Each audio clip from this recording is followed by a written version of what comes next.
ನಮಸ್ಕಾರ ವೀಕ್ಷಕರೇ. ಮೀನರಾಶಿಯವರ ಆಕರ್ಷಕ ಆಧ್ಯಾತ್ಮಿಕ ಪ್ರಯಾಣ ಮತ್ತು ಅವರ ಅದ್ಭುತ ವ್ಯಕ್ತಿತ್ವವನ್ನು ಬಿಚ್ಚಿಡುವ ಈ ವಿಶೇಷ ವಿಶ್ಲೇಷಣೆಗೆ ಸ್ವಾಗತ. ಇವತ್ತು ನಾವು ಬರೀ ಗ್ರಹ ನಕ್ಷತ್ರಗಳ ಬಗ್ಗೆ ಮಾತ್ರ ಮಾತಾಡ್ತಾ ಇಲ್ಲ, ಬದಲಾಗಿ ಒಂದು ಆತ್ಮದ ಸುದೀರ್ಘ ಪ್ರಯಾಣ ಒಬ್ಬ ವ್ಯಕ್ತಿಯ ಇಂದಿನ ಸ್ವಭಾವವನ್ನು ಹೇಗೆ ರೂಪಿಸುತ್ತೆ ಅನ್ನೋ ರೋಚಕ ವಿಚಾರವನ್ನ ನೋಡಲಿದ್ದೇವೆ. ಬನ್ನಿ, ತಡ ಮಾಡೋದು ಬೇಡ, ನೇರವಾಗಿ ವಿಷಯಕ್ಕೆ ಹೋಗೋಣ. ಹಿಂದಿನ ಜನ್ಮದ ಕರ್ಮಗಳು ಇಂದಿನ ಮೀನರಾಶಿಯವರ ಬದುಕನ್ನು ಹೇಗೆ ರೂಪಿಸುತ್ತವೆ? ಇದುವೇ ನಮ್ಮ ಇಂದಿನ ಅನ್ವೇಷಣೆಯ ಮೂಲ ಮಾಹಿತಿಗಳ ಪ್ರಕಾರ ಹಿಂದಿನ ಜನ್ಮದ ಆ ನಿಗೂಢ ಕರ್ಮಗಳಿಗೂ ಇವತ್ತು ನಾವು ದಿನನಿತ್ಯ ನೋಡುವ ಅವರ ಗುಣಲಕ್ಷಣಗಳಿಗೂ ಒಂದು ನೇರವಾದ ಅಚ್ಚರಿಯ ಸಂಪರ್ಕವಿದೆ. ಇದು ಕೇವಲ ಒಂದು ಸಿದ್ಧಾಂತ ಅಲ್ಲ, ಬದಲಾಗಿ ಅವರ ಇಡೀ ಜೀವನ ವಿಧಾನದ ಸ್ಪಷ್ಟ ಪ್ರತಿಬಿಂಬ. ಸಂಖ್ಯೆ 12. ಮೇಲ್ನೋಟಕ್ಕೆ ಇದು ಕೇವಲ ಒಂದು ಸಂಖ್ಯೆ ಅಲ್ವಾ? ಆದರೆ ಜ್ಯೋತಿಷ್ಯದ ಚೌಕಟ್ಟಿನಲ್ಲಿ ನೋಡಿದ್ರೆ ಮೀನರಾಶಿಯು ರಾಶಿಚಕ್ರದ 12ನೇ ಮತ್ತು ಅಂತಿಮ ರಾಶಿ. ಇದರ ಅರ್ಥ ಏನು ಗೊತ್ತಾ? 12ನೇ ರಾಶಿ ಆಗಿರೋದ್ರಿಂದ ಮೀನರಾಶಿಯನ್ನು ಅತ್ಯಂತ ಆಧ್ಯಾತ್ಮಿಕವಾಗಿ ವಿಕಸನೆಗೊಂಡ ಮತ್ತು ಪ್ರಪಂಚದೊಂದಿಗೆ ಆಳವಾದ ಸಂಪರ್ಕ ಹೊಂದಿರುವ ರಾಶಿ ಅಂತಾನೆ ಪರಿಗಣಿಸಲಾಗುತ್ತೆ. ಇದು ಹಿಂದಿನ 11 ರಾಶಿಗಳ ಎಲ್ಲಾ ಅನುಭವಗಳ ಸಾರವನ್ನು ತನ್ನೊಳಗೆ ಅಡಗಿಸಿಕೊಂಡಿರುವ ಒಂದು ವಿಶಿಷ್ಟ ಶಕ್ತಿ. ಸಕಾರಾತ್ಮಕ ಕರ್ಮ ಅಂದ್ರೆ ಹಿಂದಿನ ಜನ್ಮದಿಂದ ಪ್ರಸ್ತುತ ಜೀವನಕ್ಕೆ ತಂದ ಶಾಂತಿ, ಪ್ರೀತಿ ಮತ್ತು ಸೃಜನಶೀಲತೆಯ ಆಧ್ಯಾತ್ಮಿಕ ಉಡುಗೊರೆಗಳು. ಇಲ್ಲಿ ನಾವು ಸಕಾರಾತ್ಮಕ ಕರ್ಮವನ್ನ ಗಾಳಿಯಲ್ಲಿ ತೇಲೋ ಯಾವುದೋ ಕಾಲ್ಪನಿಕ ವಿಚಾರ ಅಂತ ನೋಡ್ತಾ ಇಲ್ಲ, ಬದಲಾಗಿ ಮೀನರಾಶಿಯವರ ದೈನಂದಿನ ನಡವಳಿಕೆಗೆ ಇದು ಹೇಗೆ ಅಡಿಪಾಯವಾಗಿದೆ ಅನ್ನೋದನ್ನ ಈ ವ್ಯಾಖ್ಯಾನ ನಮಗೆ ಬಹಳ ಸ್ಪಷ್ಟವಾಗಿ ತಿಳಿಸ್ಕೊಡುತ್ತೆ. ಮೊದಲನೇ ಆಧಾರ ಸ್ತಂಭ ಆಳವಾದ ಆಧ್ಯಾತ್ಮಿಕ ಸಂಪರ್ಕಗಳು. ಈ ಜಲರಾಶಿಯವರ ಮನಸ್ಸು ಅಸಾಧಾರಣವಾದ ಆಧ್ಯಾತ್ಮಿಕ ಒಲವನ್ನು ಹೊಂದಿರುತ್ತೆ. ಈ ಭೌತಿಕ ಪ್ರಪಂಚದ ಆಚೆಗೆ ನೋಡುವ, ಗ್ರಹಿಸುವ ಮತ್ತು ಅನುಭವಿಸುವ ಒಂದು ಅಪರೂಪದ ಶಕ್ತಿ ಇವರಲ್ಲಿದೆ.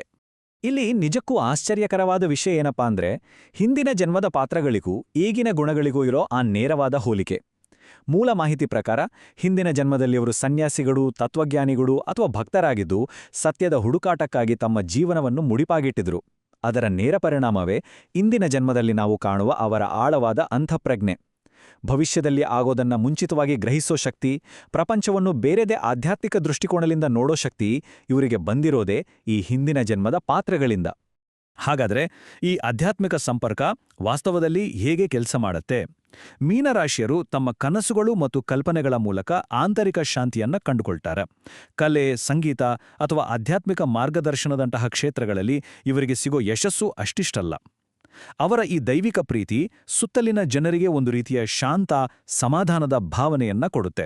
ಇವರ ಜೊತೆಗಿದ್ರೆ ಸಾಕು, ಮನಸ್ಸಿಗೆ ಎಲ್ಲಿಲ್ಲದ ನೆಮ್ಮದಿ ಸಿಗುತ್ತೆ. ಎರಡನೇ ಆಧಾರ ಸ್ತಂಭ ಸಹಾನುಭೂತಿಯ ಶಕ್ತಿ. ಮೀನರಾಶಿಯವರನ್ನು ವಿವರಿಸುವಾಗ ಅವರ ಸೂಕ್ಷ್ಮ ಮತ್ತು ಆಳವಾದ ಹೃದಯವಂತಿಕೆಯನ್ನ ಮರೆಯುವಂತೆ ಇಲ್ಲ. ಈ ಗುಣ ಅವರನ್ನು ಇತರರಿಗಿಂತ ಸಂಪೂರ್ಣವಾಗಿ ಭಿನ್ನವಾಗಿ ನಿಲ್ಲುವಂತೆ ಮಾಡುತ್ತೆ. ಅವರ ಈ ಸಂವೇದನಾಶೀಲತೆ ಬರೀ ಮೇಲ್ನೋಟದ್ದಲ್ಲ, ಅದು ಅವರ ಆತ್ಮದ ಆಳದಿಂದಲೇ ಬರುವಂಥವುದು. ಇತರರ ನೋವನ್ನ ತಮ್ಮದೇ ನೋವಿನಂತೆ ಗ್ರಹಿಸುವುದು. ಎಷ್ಟೊಂದು ಆಳವಾದ ಮಾತು ಅಲ್ವಾ? ಹಿಂದಿನ ಜನ್ಮಗಳಲ್ಲಿ ಅವರು ತೋರಿದ ನಿಸ್ವಾರ್ಥತೆ ಮತ್ತು ಅಪಾರ ದಯೆಯೇ ಇಂದಿನ ಜನ್ಮದಲ್ಲಿ ಅವರನ್ನಿಷ್ಟು ಸಂವೇದನಾಶೀಲರನ್ನಾಗಿ ಮಾಡಿದೆ. ಬೇರೆಯವರ ಕಷ್ಟದಲ್ಲಿರೋದನ್ನ ನೋಡಿದಾಗ ಬರೀ ಅಯ್ಯೋ ಪಾಪ ಅನ್ನೋದಷ್ಟೇ ಅಲ್ಲ, ಆ ನೋವನ್ನ ತಮ್ಮದೇ ಸ್ವಂತ ಅನುಭವ ಅನ್ನೋ ಹಾಗೆ ಗ್ರಹಿಸುವ ಅಸಾಧಾರಣ ಶಕ್ತಿ ಇವರಲ್ಲಿದೆ. ಮೀನರಾಶಿಯವರು ಸ್ವಾಭಾವಿಕವಾಗಿ ಇತರನ್ನ ಗುಣಪಡಿಸುವವರಾಗಿ ಕೆಲಸ ಮಾಡೋದಕ್ಕೆ 3 ಪ್ರಮುಖ ಹಂತಗಳಿವೆ. ಮೊದಲನೇದು ಆಳವಾದ ವೀಕ್ಷಣೆ. ಎರಡನೇದು ಯಾರ ಬಗ್ಗೆಯೂ ತೀರ್ಪು ನೀಡದೆ ಮುಕ್ತ ಮನಸ್ಸಿನಿಂದ ಅವರ ಮಾತುಗಳನ್ನು ಕೇಳಿಸಿಕೊಳ್ಳೋದು. ಮತ್ತು ಮೂರನೇದು ಅವರಿಗೆ ಅಗತ್ಯವಿರುವ ಶಾಂತಿ ಮತ್ತು ಸಲಹೆ ನೀಡುವುದು. ಜನರು ತಮ್ಮ ಆಳವಾದ ರಹಸ್ಯಗಳನ್ನು ಇವರ ಬಳಿ ಹೇಳ್ಕೊಳ್ಳೋಕೆ ಇಷ್ಟಪಡ್ತಾರೆ, ಯಾಕೆಂದ್ರೆ ಇವರು ಅದ್ಭುತ ಸ್ನೇಹಿತರು ಮತ್ತು ಅತ್ಯುತ್ತಮ ಸಲಹೆಗಾರರೂ ಆಗಿರ್ತಾರೆ. ಮೂರನೇ ಆಧಾರ ಸ್ತಂಭ ಅಸಾಮಾನ್ಯ ಕಲಾತ್ಮಕ ಪ್ರತಿಭೆಗಳು. ಮೀನರಾಶಿಯವರ ಪ್ರಾಚೀನ ಕಲಾತ್ಮಕ ಆತ್ಮಗಳಿಗೂ ಇಂದಿನ ಅವರ ಅದ್ಭುತ ಸೃಜನಶೀಲತೆಗೂ ಇರೋ ಕನೆಕ್ಷನ್ ಇದು. ಕಲೆ ಅನ್ನೋದು ಇವರಿಗೆ ಬರೀ ಒಂದು ಹವ್ಯಾಸ ಅಲ್ಲವೇ ಅಲ್ಲ, ಅದು ಅವರ ಅಸ್ತಿತ್ವದ ಒಂದು ಅವಿಭಾಜ್ಯ ಅಂಗ. ಅವರ ಕಲಾತ್ಮಕ ಆತ್ಮದ ಪಯಣವನ್ನು ನೋಡಿದರೆ ಹಿಂದಿನ ಜನ್ಮದಲ್ಲಿ ಸಂಗೀತಕಾರರಾಗಿದ್ದವರು, ಕವಿಗಳು ಅಥವಾ ನೃತ್ಯಗಾರರಾಗಿದ್ದವರು ತಮ್ಮ ಆ ಶ್ರೀಮಂತ ಕಲ್ಪನಾಲೋಕವನ್ನು ಇವತ್ತು ಸುಂದರ ಕಲಾಕೃತಿಗಳಾಗಿ ಹೇಗೆ ಬದಲಾಯಿಸ್ತಾರೆ ಅನ್ನೋದು ಸ್ಪಷ್ಟವಾಗುತ್ತೆ. ಈ ಅಸಾಮಾನ್ಯ ಕಲಾತ್ಮಕ ಪ್ರತಿಭೆ ಮತ್ತು ಸೃಜನಾಶೀಲತೆ ಬಳಸಿಕೊಂಡು ಮೀನರಾಶಿಯವರು ತಮ್ಮ ಆಳವಾದ ಭಾವನೆಗಳನ್ನು ವ್ಯಕ್ತಪಡಿಸ್ತಾರೆ ಮತ್ತು ತಮ್ಮ ಸುತ್ತಲಿನ ಪರಿಸರವನ್ನು ಅತ್ಯಂತ ಸುಂದರವಾಗಿಸ್ತಾರೆ. 4ನೇ ಆಧಾರ ಸ್ತಂಭ ಸ್ವೀಕಾರ ಮತ್ತು ಆಂತರಿಕ ಶಾಂತಿ. ಮೀನರಾಶಿಯವರಲ್ಲಿ ಎದ್ದು ಕಾಣುವ ಹೊಂದಿಕೊಳ್ಳುವ ಸ್ವಭಾವ, ಅದ್ಭುತವಾದ ಸ್ಥೈರ್ಯ ಮತ್ತು ಶಾಂತ ಮನೋಭಾವದ ಬಗ್ಗೆ ನಾವಿಲ್ಲಿ ಗಮನ ಹರಿಸ್ತಾ ಇದ್ದೀವಿ. ಜೀವನವನ್ನು ಅದು ಹೇಗಿದೆಯೋ ಹಾಗೆಯೇ ಒಪ್ಪಿಕೊಳ್ಳುವ ಇವರ ಗುಣ ನಿಜಕ್ಕೂ ಅದ್ಭುತ. ಈ ಸ್ವೀಕಾರ ಮನೋಭಾವ ಹೇಗೆ ಬೆಳೆದು ಬಂದಿದೆ ಅಂತ ನೋಡಿದ್ರೆ, ಹಿಂದಿನ ಜನ್ಮದಲ್ಲಿ ಎಲ್ಲವೂ ದೈವಿಕ ಯೋಜನೆಯ ಭಾಗ ಅಂತ ನಂಬಿದ್ದವರಿವರು. ಅದೇ ನಂಬಿಕೆ ಇವತ್ತು ಒತ್ತಡ ಮತ್ತು ಆತಂಕದ ಸಂದರ್ಭಗಳಲ್ಲೂ ಅವರನ್ನು ಅತ್ಯಂತ ಶಾಂತವಾಗಿರುವಂತೆ ಮಾಡಿದೆ. ದಿಢೀರ್ ಬದಲಾವಣೆಗಳನ್ನು ನಗುನಗುತ್ತಾ ಸ್ವೀಕರಿಸುವ ಇವರ ಈ ಗುಣ ಭವಿಷ್ಯದಲ್ಲಿ ಆಂತರಿಕ ಶಾಂತಿ ಮತ್ತು ಸಮತೋಲನ ಕಾಯ್ದುಕೊಳ್ಳಲು ಸಹಾಯ ಮಾಡುತ್ತೆ. ಜೀವನದ ಏರಿಳಿತಗಳನ್ನು ಸಲೀಸಾಗಿ ನಿಭಾಯಿಸುವ ಕಲೆ ಇವರಿಗೆ ಪಕ್ಕಾ ಕರಗತವಾಗಿದೆ. ಮೀನರಾಶಿಯವರ ಪ್ರಮುಖ ಶಕ್ತಿಗಳು: ಆಳವಾದ ಸಹಾನುಭೂತಿ, ಅಸಾಮಾನ್ಯ ಸೃಜನಶೀಲತೆ, ಪ್ರಬಲವಾದ ಅಂತಃಪ್ರಜ್ಞೆ ಮತ್ತು ಆಂತರಿಕ ಶಾಂತಿ. ಇವೆಲ್ಲವೂ ಸಕಾರಾತ್ಮಕ ಕರ್ಮಗಳ ಮೂಲಕ ಅವರಿಗೆ ಸಿಕ್ಕಿರುವ ಅತ್ಯಮೂಲ್ಯ ಉಡುಗೊರೆಗಳು. ಈ 4 ಸ್ತಂಭಗಳು ಒಟ್ಟಾಗಿ ಸೇರಿ ಮೀನರಾಶಿಯವರನ್ನು ಮಾನಸಿಕವಾಗಿ ಮತ್ತು ಆಧ್ಯಾತ್ಮಿಕವಾಗಿ ಅತ್ಯಂತ ಬಲಿಷ್ಠವಾದ ಪ್ರೊಫೈಲ್ ಆಗಿ ರೂಪಿಸುತ್ತವೆ. ಮೀನರಾಶಿಯವರಿಗಾಗಿ ಮಾರ್ಗದರ್ಶನ. ಈ ಎಲ್ಲ ಅದ್ಭುತ ಗುಣಗಳನ್ನ ತಿಳಿದ ಮೇಲೆ ಜ್ಯೋತಿಷ್ಯದ ಮೂಲ ಮಾಹಿತಿಗಳು ಮೀನರಾಶಿಯವರಿಗೆ ಏನು ಮಾರ್ಗದರ್ಶನ ನೀಡುತ್ತೆ? ದಿನನಿತ್ಯದ ಬದುಕಿನಲ್ಲಿ ಈ ವಿಶಿಷ್ಟ ಆಧ್ಯಾತ್ಮಿಕ ಉಡುಗೊರೆಗಳನ್ನ ಗರಿಷ್ಠ ಮಟ್ಟದಲ್ಲಿ ಬಳಸಿಕೊಳ್ಳೋಕಿರೋ ಅತ್ಯಂತ ಪ್ರಾಯೋಗಿಕ ಸಲಹೆಗಳನ್ನ ಈಗ ನೋಡೋಣ. ಮೀನರಾಶಿಯವರಿಗಾಗಿ ಪ್ರಬಲ ಸಲಹೆಗಳು. ಜ್ಯೋತಿಷ್ಯ ನೀಡುವ ಈ ಸಲಹೆಗಳು ತುಂಬಾನೇ ಪ್ರಾಯೋಗಿಕವಾಗಿವೆ. ಮೊದಲನೇದಾಗಿ, ತಮ್ಮ ಸೃಜನಶೀಲತೆಯನ್ನ ಯಾವುದೇ ಹಿಂಜರಿಕೆ ಇಲ್ಲದೆ ಮುಕ್ತವಾಗಿ ವ್ಯಕ್ತಪಡಿಸುವುದು. ಎರಡನೆಯದಾಗಿ, ತಮ್ಮ ಒಳಗಿನ ಧ್ವನಿ ಅಂದರೆ ಅಂತಃಪ್ರಜ್ಞೆಯನ್ನ 100ಕ್ಕೆ 100ರಷ್ಟು ನಂಬುವುದು.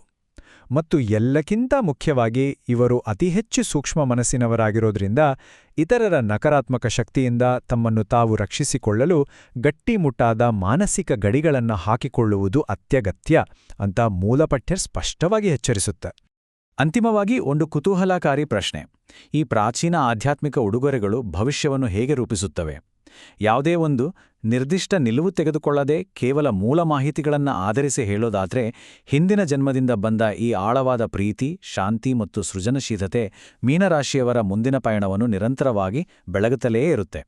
ಮೀನರಾಶಿಯ ಆತ್ಮದ ಈ ಸುಂದರ ಮತ್ತು ಅರ್ಥಪೂರ್ಣ ಪಯಣ ನಿಜಕ್ಕೂ ರೋಮಾಂಚಕಾರಿ.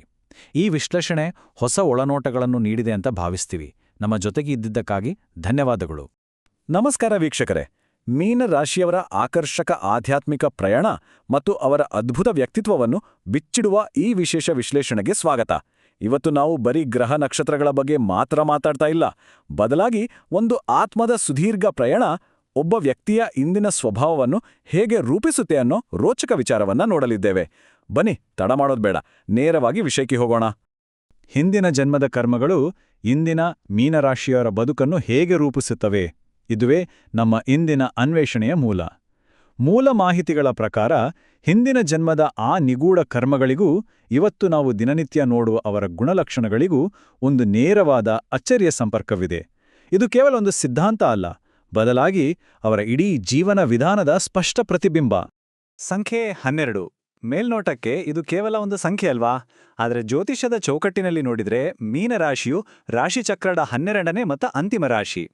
ಇದರ ಅರ್ಥ ಏನು ಗೊತ್ತಾ? 12ನೇ ರಾಶಿ ಆಗಿರೋದ್ರಿಂದ ಮೀನರಾಶಿಯನ್ನು ಅತ್ಯಂತ ಆಧ್ಯಾತ್ಮಿಕವಾಗಿ ವಿಕಸನೆಗೊಂಡ ಮತ್ತು ಪ್ರಪಂಚದೊಂದಿಗೆ ಆಳವಾದ ಸಂಪರ್ಕ ಹೊಂದಿರುವ ರಾಶಿ ಅಂತಾನೆ ಪರಿಗಣಿಸಲಾಗುತ್ತೆ. ಇದು ಹಿಂದಿನ 11 ರಾಶಿಗಳ